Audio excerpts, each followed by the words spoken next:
Kurdish fighters battling the Islamic State group in northern Iraq say they're running out of weapons. As Turton reports from TELESKUFF, they say that foreign arms and ammunition meant for PESHMERGA forces are failing to make it to the front line. Germany standing by its pledge to help the Kurds push back against the Islamic State. The first of 3 shipments of weapons and non-lethal equipment to be flown to Iraq that will include assault rifles, anti-tank systems and heavily armoured infantry vehicles. And at the NATO summit, British Prime Minister David Cameron reiterated the UK's commitment to help too. We're already playing that role. We're arming the Kurds, we're helping the Iraqi government, we're flying missions over Iraq, we're supplying humanitarian aid. But for all the politicians' promises and the boxes of arms and ammunition landing at Baghdad airport, they've yet to turn up here. Instead, the Kurds believe they're sitting in warehouses, while the Peshmerga are running out of bullets for their outdated Russian weapons.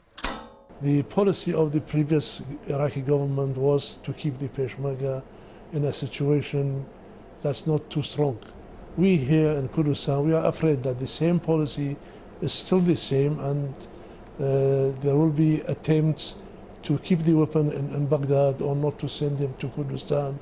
The Peshmerga commander here on the front line north of Mosul says the same thing. They're not seeing any of these foreign weapons getting through Baghdad and up here to the front line in preparation for their push on Mosul. We did hear of weapons coming in, we got information about that, but we haven't seen any weapons so far.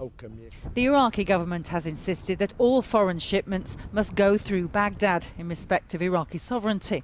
The Kurds suggested a fortnight ago that the planes land in Erbil, but are inspected by a representative from Baghdad. There was no reply. Instead, it's now being suggested that the planes touch down briefly in Baghdad, are checked and then flown north. But the longer the shipments are delayed, the longer the Peshmerga is outgunned by the Islamic State's far superior firepower. Bureaucratic wrangling is doing nothing to help those on the line north of Mosul. Turton, Al Jazeera, TELESKUFF, north of Mosul.